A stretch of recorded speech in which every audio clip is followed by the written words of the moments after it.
If you guys enjoy what I do, be sure to hit that like button and subscribe. It really helps the channel and it's free and easy to do. Welcome to my channel where we cover the lore of video games. We cover all kinds from the mainstream to the indie, so I hope you enjoy your stay, and welcome to the Chronicler of Lore.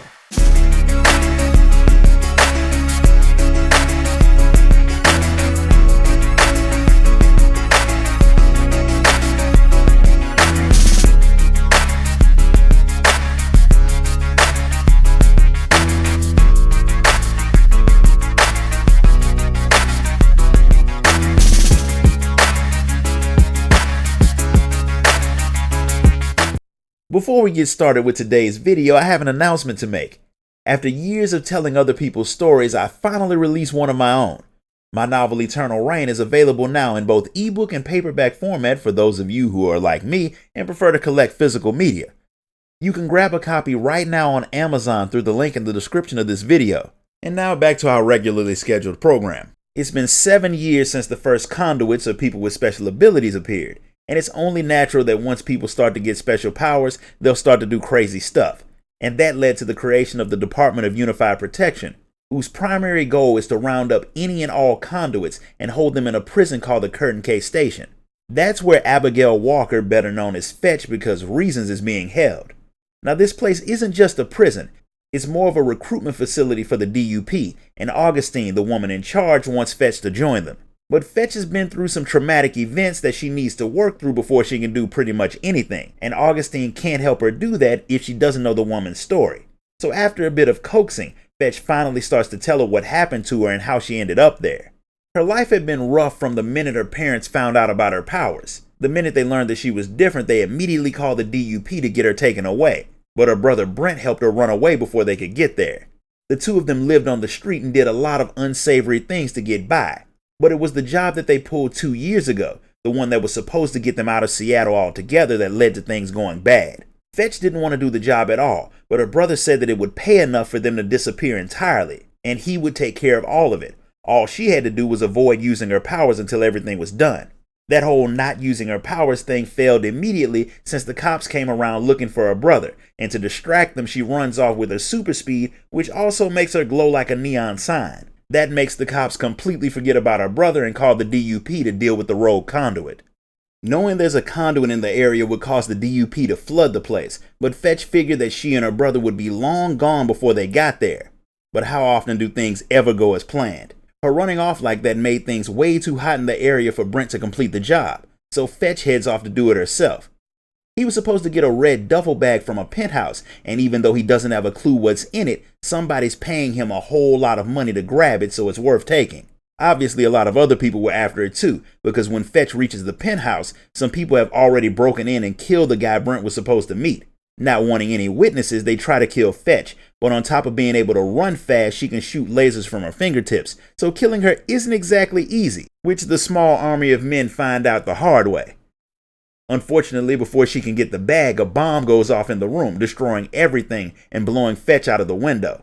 She calls Brent to let him know that a bunch of Russians had beat her to the place, and since they're part of a gang called the Occurrence, he knows exactly who they are.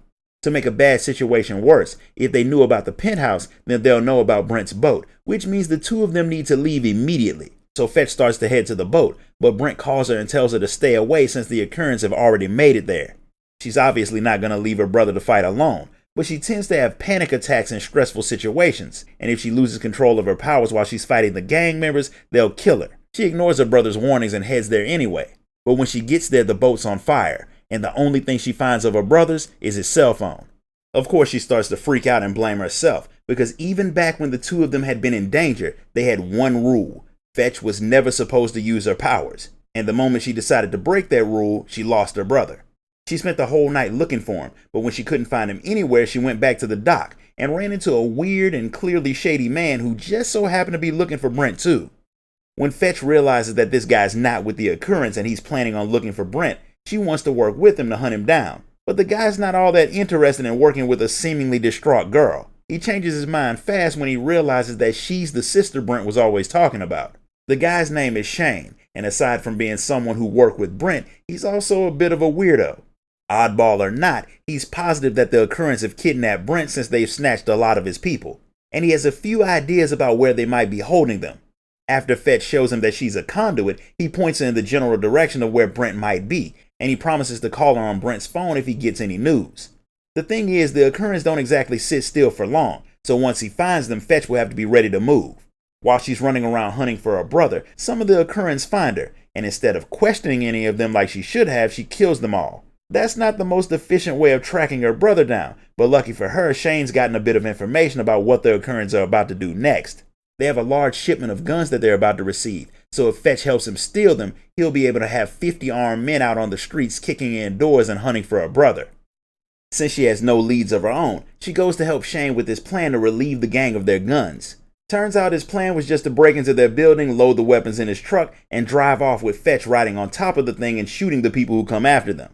Among the ranks of bad plans, this one sits pretty high on that list, but despite being attacked by both gang members and cops, since the two of them are driving through the city destroying stuff, they manage to get the weapons to Shane's people, and he keeps his word and sends them out to hunt for Brent. Unfortunately, some of his crew get seen snooping around by the occurrence, which forces Fetch to go out and play security guard for Shane's people. Since they are looking for a brother and she wants to get back at the occurrence for taking him in the first place, it's a win-win for her. For someone who spent most of her time not using her powers, Fetch is very good at mass murder, which helps motivate Shane's people to hunt a little bit harder for her brother, if for no other reason than to keep her from shooting her lasers at them. One of his people heard that a high-ranking occurrence was seen out in Georgetown, and if Fetch follows him, the man may lead her to where they're keeping Brent. Granted, walking behind him is not going to work because honestly that never should work since it's pretty easy to see when somebody's following you. So Shane figures using the city surveillance cameras is a better way to follow the guy. Considering the fact that hacking requires a unique set of skills, it's not easier to do at all. But he already has a woman named Jenny tapped into the system, and she links up with Fetch through her phone to give her a link to the cameras. Jenny's a city worker who owes Shane, so she knows quite a bit about how detailed their facial recognition software is, so she has no problem finding Fetch's guy. They see that the man was not so subtly following a woman. Apparently, aside from murder, kidnapping people is a normal part of the occurrence business practices, and that woman that the guy was following was next on their list of victims. Using the cameras to track him, Fetch and Jenny see the man kill a guy who tried to help the woman before he snatches her and puts her in a car. Fetch was too late to save the woman, but her kidnapper dropped his phone, which Jenny can use to figure out where he spends most of his time. Because this city is just as bad as Gotham, Fetch doesn't get a break at all. While Jenny's trying to find out where the occurrence take their prisoners, Shane calls to say that his people have gotten attacked and are pinned down, so Fetch heads off to back them up while increasing her body count. The occurrence aren't exactly happy with Shane's people since they stole his guns and started breaking into their stuff, so this fight has turned into a full-fledged gang war. Shane's happy about that since it means Fetch can put a real dent in his competition, but she's not exactly excited about it because the more chaos she causes, the quicker the DUP will show up. And if they do, it'll make it way harder for her to find her brother, especially if they catch her and lock her up. The time it took for Fetch to put a serious dent in the occurring members was enough for Jenny to find out where the hostages are being held, which means it's time to finally hunt down her brother.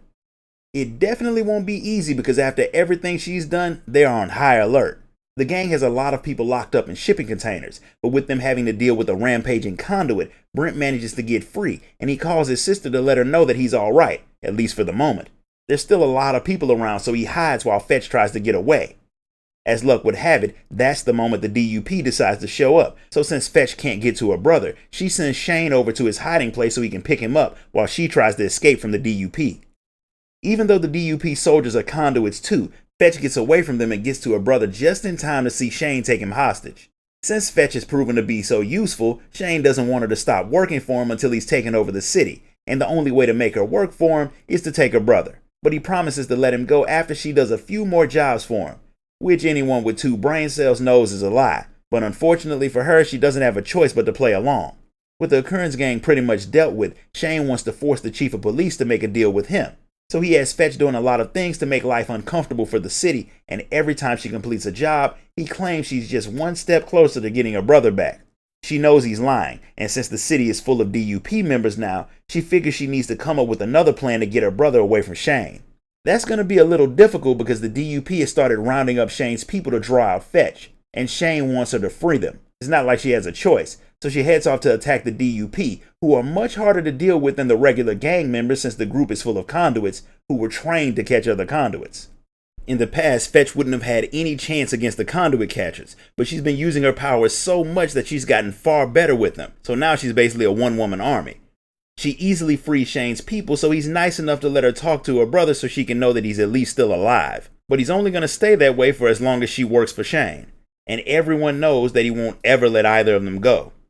Jenny's aware of that too, and since Shane's been holding things on her that she doesn't want to talk about, she knows exactly what Fetch is going through, and she's willing to help her, discreetly. Shane's been getting police officers to work for him by using the oldest trick in the book, bribery. And by buying off the cops, he's getting access to their drones, which lets him watch the entire city. Fetch will never be able to look for her brother in secret as long as Shane has access to those. So Jenny starts feeding her the routes that the drones travel on so she can blow them up. Since the things are about $90,000 a piece, they won't be replacing them anytime soon.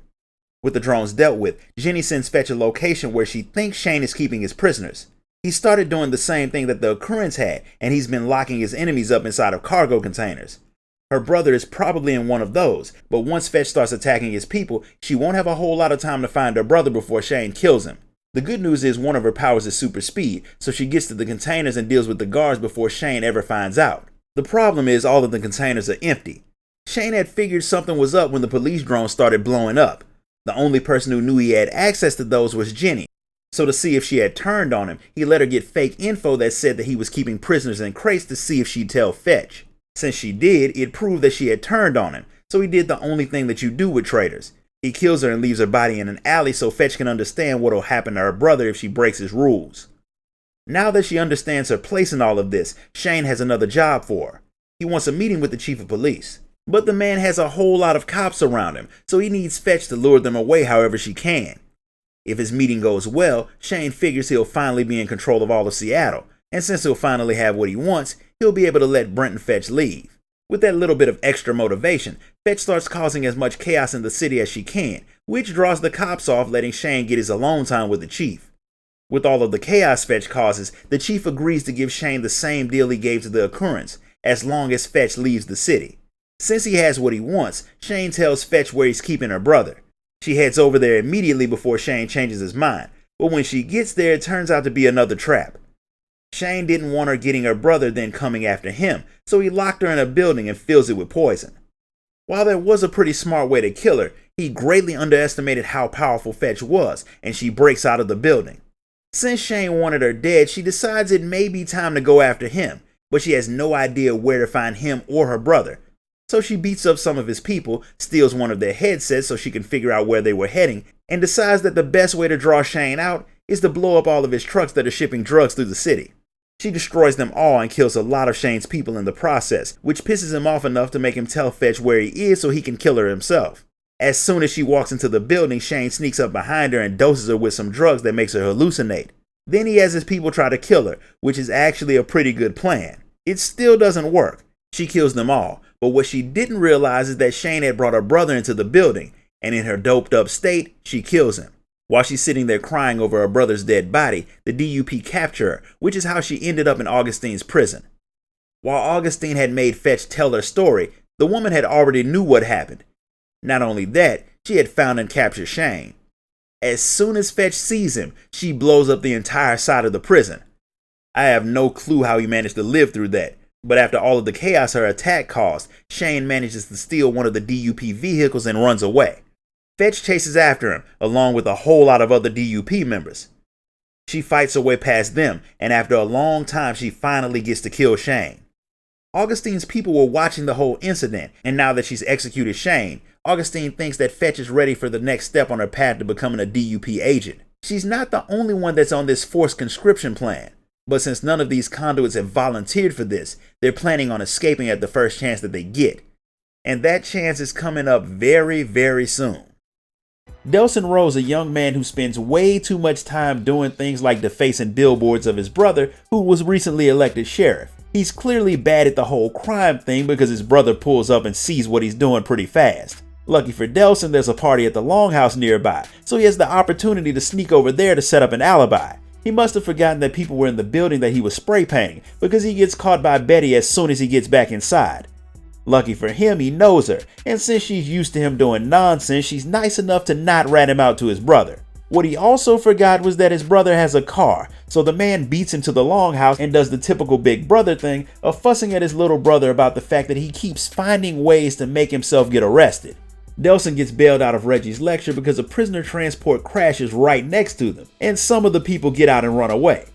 Being a cop, Reggie chases after them and tells Delson to stay away from the truck since it's about to explode. But one of the prisoners is trapped, so Delson goes to help him. The man thanks Delson, but as soon as he sees Reggie, he takes Delson hostage because he refuses to go back to prison. The guy's a conduit who can control smoke, and he fires some at Reggie, which makes Delson grab his hand. Somehow, touching the conduit while he's using his powers shows Delson some of the man's memories, right before he passes out. When he wakes up, something else has happened to him too. He's copied the conduit's powers. The change freaks him out and he goes looking for his brother who chased off after the prisoner. He really shouldn't have done that since the guy has superpowers that he uses to pin Reggie under a car. Delson's new powers lets him free his brother, but realizing that he's a conduit is not sitting well with him. Reggie helps him calm down and he promises to help him fix his condition, but first they have to stop the escaped prisoner before he hurts the people of their tribe. It's not hard to follow the guy since he's leaving a trail of destruction behind him. And while Reggie doesn't want Delson to use his powers since conduits are all labeled as bioterrorists, using them is the only way that he can get to the guy before Betty gets hurt. The conduit had set Betty's building on fire as a distraction, but he didn't know that anyone was in there. That's irrelevant because as soon as Delson sees him, he attacks the man, which causes him to see a much clearer picture of the guy's memories. His name is Hank, and he's pretty much been a criminal his entire life. He's broken out of jail plenty of times, and once he got his powers, he wreaked a lot of havoc until the DUP caught him and locked him up. They have a way to block the powers of a conduit, and their leader, who's a woman named Augustine, ran a lot of tests on the prisoners. With them moving their prisoners around so much, it was only a matter of time before Hank had a chance to escape, and his moment came when they were transporting him and two other conduits on that truck that he made crash. When their connection breaks, Hank lets Delson know that it wasn't his powers that showed him the memories but Delson's own. Which means he's really a conduit, and Hank hadn't given him the powers. So if he gets caught by the DUP, he's going to the same prison that Hank escaped from. Hank does not plan on waiting around to get caught again, but Delson's not letting him leave until he undoes whatever he did to him, so the two start to fight. Hank gets away, but Augustine is right outside, and she locks him up in some stones with her powers so her troops can bring him back to prison. She didn't see Delson using any powers, but when he calls Hank a conduit instead of a bioterrorist, he makes her start to question him. Since he had been in the building with Hank for a while, she wants to know if the man told Delson anything. Telling her anything would lead to her finding out what he is, which would be pretty bad, but Delson, being someone who's not smart enough to be quiet, wants to know why a conduit is hunting other conduits. The fact that he's brave enough to question her makes Augustine think that he's hiding something, so she resorts to a bit of police brutality to get him to talk. When that doesn't work, she decides to torture Betty, so Delson comes clean and tells her that Hank turned him into a conduit and that's what he was hiding. Since that's not how people become conduits, she doesn't believe him, and she uses her powers on both Delson and Betty until he passes out. He wakes up in a hospital bed completely fine, courtesy of his new powers. But Augustine didn't just work her magic on him and Betty. She attacked his entire tribe, leaving a lot of his people with stones lodged into their bones that can't be removed by anyone but Augustine. To make matters worse, the DUP has locked down Seattle as they hunt for the rest of the escaped conduits. None of Delson's people blame him for what happened or for the fact that he's a conduit, but he does blame himself, and he plans on fixing it. Reggie didn't get caught up in Augustine's attack, but he did hear what the doctors who examined everyone said. The only way to fix them is with Augustine's powers, and if they don't get a cure soon, they'll die. So Delson decides to do the only thing that he can do, and that's go after Augustine.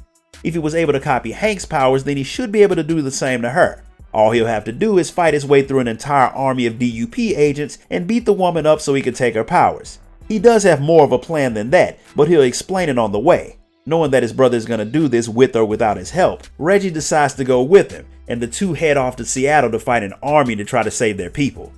While Delson and Reggie are heading to Seattle, Delson lets his brother know how he plans on saving their people. His plan is pretty simple. There are other conduits in the city, so he plans on absorbing whatever powers they have before he tracks down Augustine.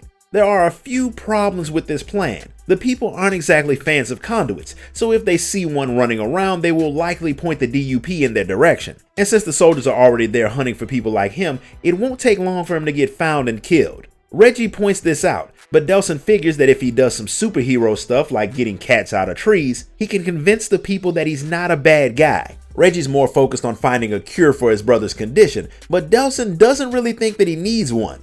Being different isn't a bad thing just because some people think it is. Granted, his level of different isn't exactly on the same level as someone who thinks Naruto is better than One Piece, or thinks pineapples don't go on pizza. People are scared of conduits for a valid reason. On a whim, they could murder hundreds of people, and having to trust in the goodwill of walking nukes would make anyone uncomfortable.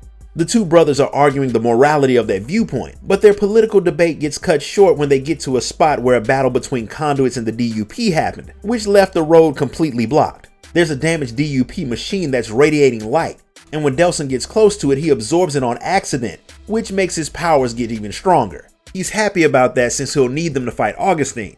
But Reggie thinks he can use his law enforcement connections in Seattle to deal with the woman without Delsin having to fight her. He's being kinda naive. Delsin knows that he's gonna have to fix this situation himself, and to do that he'll need power. Fortunately, someone calling for help distracts Reggie, which gives Delsin time to look for more DUP stuff that he can use to power up. Once he's gathered all of the power boosts in the area, he gets a call from Reggie. It turns out that those calls from help came from an entire bus full of relief workers. The bus is stuck, but since it's full of medical supplies, the workers don't want to leave it. They get to do what they want because Delsin uses his powers to clear them a path. While he does help out, the people in the bus prove that Reggie's right about how they feel about conduits, and they don't want Delsin to ride in the bus with them, so he has to walk while Reggie goes to drop them off. Since he's forced to hoof it, Delsin sees another thing that's very common when any type of chaos happens. The criminals come out to take advantage of the lack of order and do what they do best: steal stuff. And since any smart criminal knows to not leave any witnesses behind, when they see Delsin, they shoot him. However, his fast healing powers make bullets more of an inconvenience than an actual threat, so he beats the crap out of the guys and goes after Reggie. A bomb goes off, destroying the bridge into Seattle, making the only way into the place lead straight through a DUP checkpoint. Reggie's pretty sure that he can just walk through it since he's a cop and he's normal, a term that Delsin does take a little bit of offense to. But Reggie's pretty sure that the DUP have machines that will tell them exactly what Delsin is. It'd be a pretty useless blockade if it didn't. But after what he just learned about his powers, he's pretty sure that he can take all of the soldiers. Reggie convinces him that just attacking the DUP outright will probably put them on alert, which will make his entire mission of wandering through the city undetected a lot more difficult. So Delsin tries to sneak through the blockade. It works about as good as you might expect, meaning not at all, so he's forced to fight his way through anyway. He gets separated from his brother, but Reggie calls him and tells him to hide until he takes care of some business in the city. What he's doing is getting access to Seattle's police database, which lets him know that the DUP have turned the entire city into a giant fortress, where they can see pretty much everything that happens. So the only way that Delsin will be able to move around without getting hunted is if he messes up some of their communications. Reggie also manages to get the location of their mobile command centers. Since Delsin isn't exactly far away from one of them, his brother gives him the location and he goes to shut it down. And by shut it down, he means break everything and everyone that's there guarding it. Attacking the command center draws out some DUP agents that seem to have some version of Augustine's powers. So Delsin tries to absorb it from them, but it doesn't work. So he gets Reggie to look into the next best thing. The DUP set up more of those strange core relay boxes that upgraded Delsin's power. The things are scattered around the city, and since they won't tell the cops what they do, they've been monitoring them. Delsin wants to drain them, but Reggie still doesn't want to keep giving his brother more power since that's the opposite of curing him. But since if he tries to fight Augustine the way he is, he'll either die or get captured, Reggie gives in and helps him track down some of the things, which do in fact make him way more powerful, and puts him one step closer to being able to take down Augustine. And that's where we're going to stop for today. If you enjoyed this video, be sure to like it, comment, share it, and subscribe. Donate to the channel if you can, and I'll see you all next time.